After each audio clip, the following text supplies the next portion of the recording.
matagal na rin po kayo sa local government. Alam niyo naman po yung sino talaga yung deserving at nangangailangan. Yun lang po ang pakiusap ko sana, hindi po ito maging selective kayo sa inyong position at hindi po ito, gaya ng sinabi ni Madam Chair, Senator Amy, na hindi po ito magagamit sa politika. Dahil tandaan po natin, darating rin po ang panahon na maaring kayo rin po ay maging kandidato at kung ano bang mararamdaman nyo na magkakaroon po ng selective yung agencies tapos ikaw hindi ka pagbibigyan. Eh atin dito sana po ay maging pantay-pantay po ang ating trato at wag ho ito magamit. Napakahalagang opisina po ito, itong DSWD at hindi po dapat magamit ito sa politika.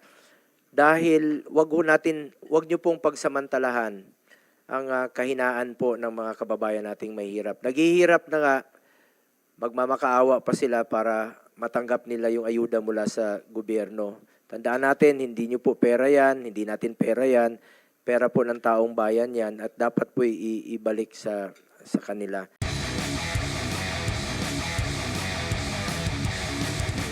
Maalala nyo po last year, meron tayong mga pina-follow up po sa inyong opisina. Nagkaroon na po tayo ng ilang pagpupulong at sabi ko na nga the last time we met, sabi ko sa iyo na kayo na hong bahala na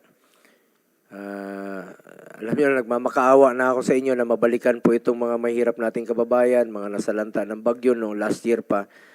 At sabi ko kayo na pong bahala Secretary Rex kung sa tingin ninyo qualified naman po ito sila at mabalikan po sila. Ano ba naman yung 3,000 na wag na ho natin silang pahirapan pa. Yun lang naman po ang pakiusap ko sa kanila, sa inyo, sa ahensya. From Secretary to USEC to ASEC, Director, lahat na po ay kinausap na po ng aming opisina kasi kami rin po ang kanilang binabalikan at kinukulit at nakiusap lang po kami sa inyo na sana po ay mabalikan po itong mga qualified beneficiaries na mga nasalanta, mga indigents talaga. Nakikita ko kasi na ongoing naman po ang inyong mga payout sa iba't ibang lugar, no?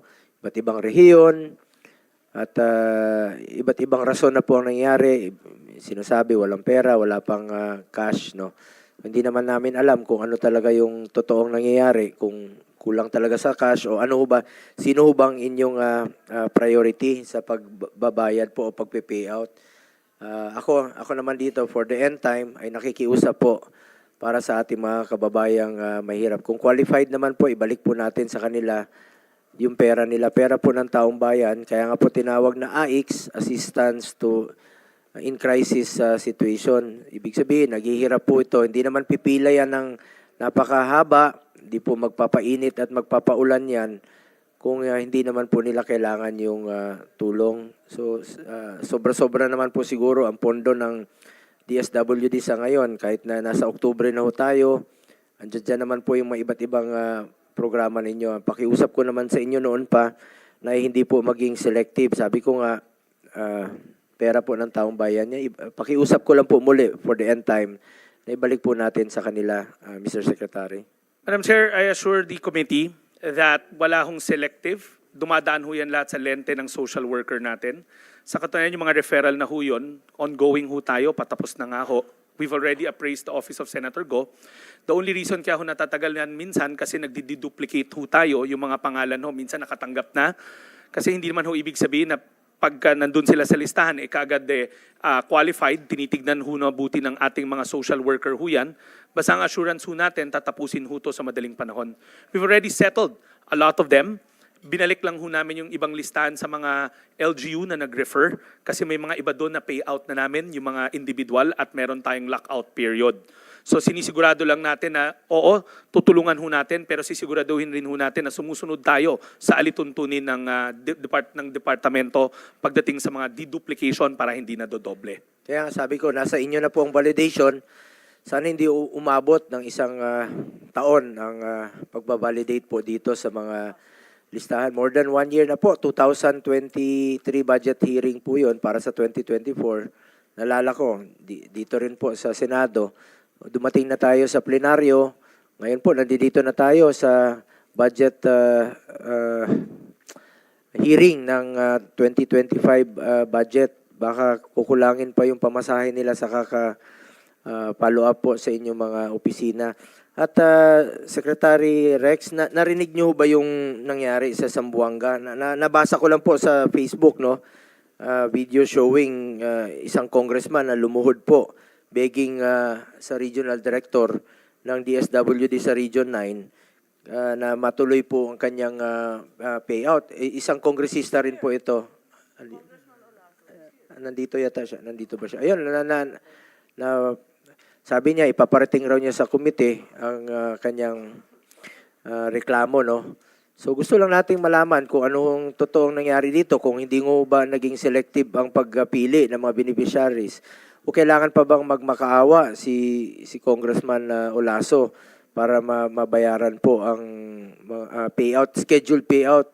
Nagwawala na po, nagrarally na yung mga tao doon, nagmamakaawa para matuloy po yung payout. Kung qualified naman po sana, ang pakiusap ko naman sana, Secretary Rex, ay maging fair lang po tayo. Sinabi niyo na po na hindi po kayo magiging selective dito sa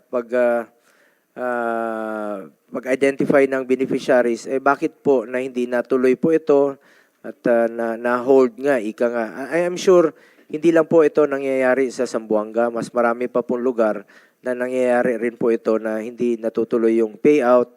Ano ho ba ang totoong rason dito kung hindi ho ba naging selective ang inyong opisina sa pagpili? Kung bakit kailangan pang magmakaawa ng isang kongresista para matuloy po yung payout sa mga intended indigent beneficiaries? Madam Chair, una po sa lahat, hindi ho naging selective ang departamento natin. Ang mga social worker ho natin ang sumusuri niyan. Pagka nagbigay ho ang kongresista o ang kahit na sinong partner na ng referral list, binevet ho natin mabuti yon. Lahat ho naman maraming nagre-refer. That time, si Congressman Olaso submitted the list and a couple of days before his supposed payout, sinabi na ho namin sa kanya na hindi pa ho kami ready mag-payout at hindi pa ho tapos yung pagsusuri ng listahan na yon. We have to be careful. But we also assured him, at alam niya ho yun, we assured him na hindi magaganap yung payout na yon pero hindi ibig sabihin na hindi magpe-payout. Tinatapos lang ho natin yung pagsusuri at pagve-vet ng listahan. That's our conversation with him and he even acknowledged that. Kaya nga sinabi namin, wala naman hong nakaschedule na payout that day. Wala pong hali sa inyo, RD. I'm just begging you. Actually, he's here together with Mayor Beng Climaco. They're all here to complain. RD. What is the man of... At saka hindi naman alam naman natin na hindi lang yan ang kauna-unahang pagkakataon na nangyari yan. Marami ring nahinto na payout sa Surigao del Norte. Nangyari na rin yan sa North Cotabato. Marami na talagang ginagawang ganyan ang DSWD. Huwag naman kayo sasama sa politika. Wala pa eleksyon. Mas Sir, no. politiko pa kayo kesa sa amin. Madam Chair, no, we told Congressman Olaso ahead of time na hindi ho matutuloy yung payout kasi hindi pa ho kami tapos dun sa pag-vet ng listahan ho niya. Ito pa, Sec. Rex, no? I'm sure, galing po kayo sa political family. Kapatid mo, tumatakbo. Fortunately, wala naman sigurong kalaban. Hindi ka ba naging selective sa pagpili ng pagbibigyan mo ng mga ayuda, no? Halimbawa, Quezon City, hindi ka ba naging selective sa pagbibigay ng AIC sa mga officials doon sa pag-identify nila? Alam mo, Secretary Rex, alam mo, bilog naman ang mundo. What if ikaw na yung kandidato pagdating sa 2028? And I'm sure darating naman yung puntong gano'n, no, na magiging kandidato ka muli kasi you belong to a political family.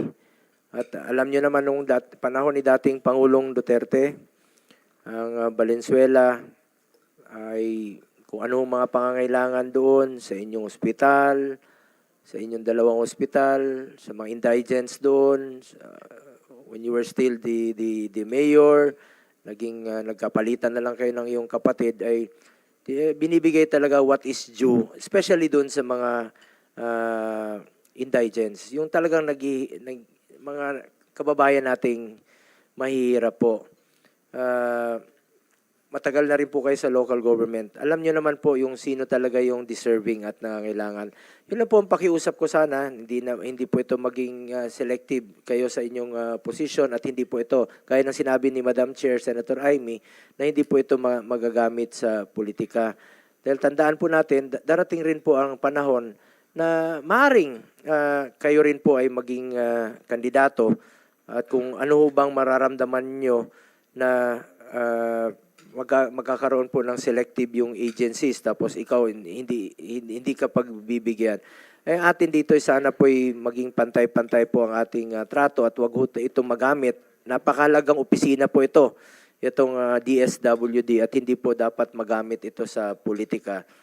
Dahil wag niyo pong pagsamantalahan ang kahinaan po ng mga kababayan nating mahihirap. Naghihirap na nga, magmamakaawa pa sila para matanggap nila yung ayuda mula sa gobyerno. Tandaan natin, hindi nyo po pera yan, hindi natin pera yan, pera po ng taong bayan yan at dapat po ibalik sa kanila. Yun lang po ang pakiusap ko for the end time po sa inyo, Secretary Rex. Sana maging pantay-pantay po ang inyong pagtrato dito. At sana pakinggan na lang po natin, nandito naman siguro si Congressman Olaso. Pakinggan natin ang kanyang hinaing kung ano talaga yung totoong nangyari since meron naman tayong hearing. Ayan, dito po. Yeah. Bigyan natin ng due courtesy. Bago mapunta doon, Senator Bong, kasi mahabang diskusyon yan, hayaan na natin si Secretary at si Congressman Olaso. Maalala ko lang, may update ba tungkol sa investigasyon na ipinangako ng DSWD tungkol kay VP Sara na sinasabi ng ating VP na tinatanggihan lagi ng DSWD ang kanyang mga request para bigyan ng financial assistance. Kapag raw nanggaling sa OVP, hindi naman pinapagbigyan, kaya't napipilitan rin sila sa OVP na magbigay ng tulong sa mga nangangailangan. Madam Chair, lalahatin ko na ho. Una, hindi ho pinagsasamantala ng DSWD yung pondo ng DSWD para sa taong bayan ho yan. We agree with that. Number two, as we speak right now, lahat ng tanggapan namin nakabukas. Araw-araw may mga lumalapit at araw-araw ina-assess yan ng ating mga social worker. Pagdating mo doon sa investigation na yon, Madam Chair, Kasi pinangako yes, Madam Chair, yata and ni Secretary I will report. na magkakaroon ng investigasyon tungkol sa mga request ni VP na lagi na lang tinatanggihan. Madam Chair, I'll report now. Madam Chair, with me is Assistant Secretary Ulysses Aguilar. He's the one that handles the referrals from the Office of the Vice President. Agad-agad, kinausap niya yung handling officer sa kabila, Okay. si Director Norman. Okay. If Director Norman, kasi ASEC Yuli will gladly give the exchange of text messages. Kasi Sure. tinanong namin sa kanya ano ba yung issue para alam namin ano yung titignan. In fact, ang sabi niya, wala rin ho siyang alam kasi lahat naman ng referral daw nila, lugod naming tinatanggap. We can furnish you the screenshots, Madam Chair, but we have to ask permission of Director Norman if he will also consent. But the screenshot of their exchange is there kasi tinignan namin, we wanted to know kung alin. That's why ASEC Yuli came into the picture. We asked Director Norman na normally nagre-refer. So we will gladly show you the exchange of messages. Yes, kung maaari lamang para matapos Tama, na Madam yung Chair. usapin na yan. Madam Chair. Dahil parating inuulit-ulit. Yeah, Madam Chair, and also if I can also add, we'll also submit to the committee a copy of a plaque that we just received middle part of this year from the OVP saying that we're a valued partner, that we would always help the referrals. Meron din ho kaming parangal ho doon and we'll gladly submit it to the committee as well. Yes, if we could put that on record, that Yes. would put the matter at rest and we can be Yes, clarified Madam Chair, on we will have to the seek concern. the permission lang of Director Norman kasi it's a private Okay. exchange between the two of them. But Yes. on our side, we will gladly furnish you the screenshot, Yes. provided that Director Norman will also agree because of data privacy. Thank you very much, Secretary. We'd be very grateful for the update. In the meantime, if you could be very brief, Congressman Senator Tolentino has just arrived. We're trying to wind down the hearing, having already requested specific documents, including documents required by by Senator Francis Tolentino. I think the issue concerning Congressman Olaso was raised. The Secretary has stated, Congressman Olaso, you can sit. But if we could be very, very brief because Secretary Rex has already said that he had told you beforehand that the Regional payout Director, was Madam Chair, not, the Regional Director. director had informed you beforehand that the payout could not occur because the list had not been verified. And of course, you went on media and said otherwise. Madam Senator, permission to speak. Congressman Kim Radan Lalasop from the First District of Zamboanga City. Ma'am, that is negative, ma'am. Hindi po totoo. We were already scheduled, ma'am. Yung payout namin scheduled on the 12th, on the 11th. Unfortunately, Secretary, after the filing of my candidacy for mayor last Tuesday, October 8, the following day, Wednesday afternoon, I received a call from DSWD telling me na hindi na matutuloy yung payout. Sabi ko, bakit? Ano nangyari? Sir, pinahinto sa taas. Sabi ko, bakit? Hindi pwede Madalas kasi... naman nangyayari yan sa amin lahat eh. Yes. Sabi ko, if that would be the thing, sabi ko nga, dapat give me a written letter. At least I can show that to the people na pinahinto sa taas. But the point of view there, walang written letter. And even the regional director nag-text sa akin. Sabi niya, sir, ayaw kong maipit.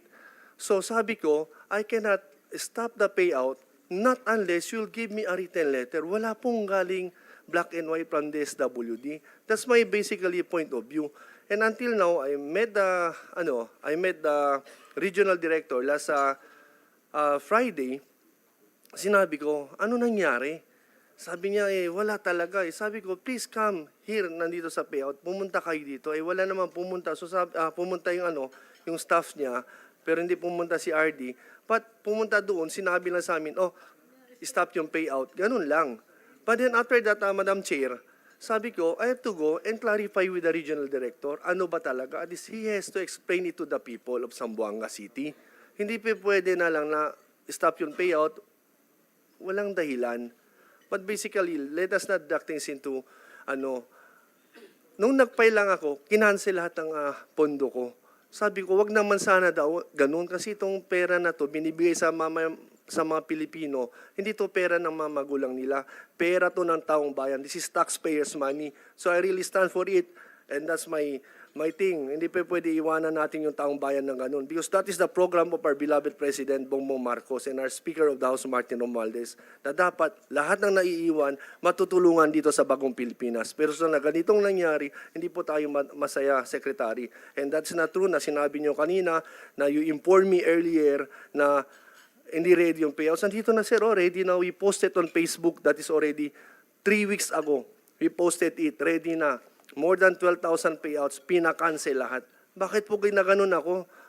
Porket wala akong tatay, congressman o senator. I'm an OFW. Hindi po ako, I'm not, sabihin ko sa iyo, hindi ako veteranong politician. I'm just new here. As you know, we're former colleagues in Congress. I'm a ship captain, OFW ako. But my heart belongs to the people. I want to serve the people of Zamboanga. Sana, Secretary, my colleague, tulungan mo ako dito. Madam Thank you. Chair, again, let me just state for the record, wala hong pondo ang congressman.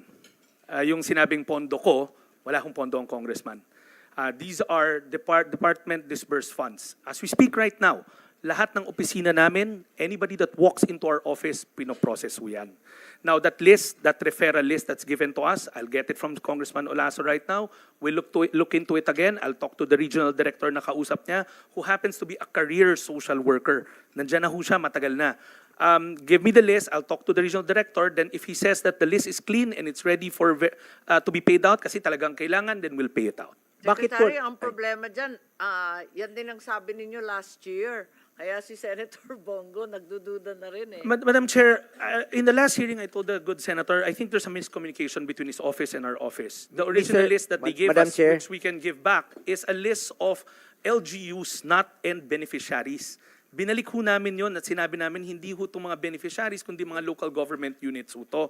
Kung pwede ho kami bigyan ng direct referrals. Meron na po may silang mga social worker naman po na mga qualified. Sabi ko lang naman sa inyo, pag qualified po yung beneficiaries, balikan nyo po. Hindi naman siguro kailangan umabot ng 1 taon para balikan po sila. Pwede naman yan 1 week. Tingnan nyo kung, alam nyo, Mr. Secretary, kung gustuhin mo talaga, kaya nyo nga magtipon-tipon ng mga pagpupulong dyan, namimigay kayo ng ayuda. billion in 1 week, kaya niyong, sigurado ba kayong mga mahirap to mga to na tinatawag ninyo, billion is isang sa isang lugar. Wala bang mga disaster, kaya niyong mag-validate ng ito, mahirap po itong iba, hindi yung mabalikan. Tinutukoy ko na maging selective kayo. Ito na yung pasakayo ni Congressman Olaso, yung mga beneficiaries sa Zamboanga. At alam mo yan, kasi dati ka rin po naging kongresista. Nagkataon lang po, Mr. Secretary, nung naging congressman ka, naging mayor ka, ng Valenzuela, sa panahon ni dating Pangulong Duterte, sa panahon namin noon, ang higit lahat po ng mga pangailangan ng mga mahirap niyo doon, binibigay po sa inyo. Kung hindi kayo binibigay sa inyo. Kabaliktaran po, makawa, tagalan, pinapahirapan pa, abutan pa lang isang meron po akong next question. Kung sabi niya ito na hold, ano ba ang rason kung bakit hindi natuloy yung payout sa lugar niya? Meron tanong po sa inyo, Mr. Secretary. Wala ho bang nagpapahold sa inyo na ibang lugar na itong bigyan kasi kalaban nito ng isang politiko? Wala ho bang record lang po, nanonood po ang ating mga kababayan and yung under oath dito. Pero po, wala bang nagbawal sa inyo, pigilan o nag-hold kahit kailan po sa mga nakaraang buwan na naging secretary kayo ng Department of Social Welfare and Development, wala bang nagpa-hold sa inyo na huwag mo itong bigyan, stop mo na yung payout kasi nakakalaban po yan. Wala bang ganong instance sa Mr. Secretary? Madam Chair, let me reiterate. Sagot lang, wala bang nagpa-hold sa inyo kahit sila?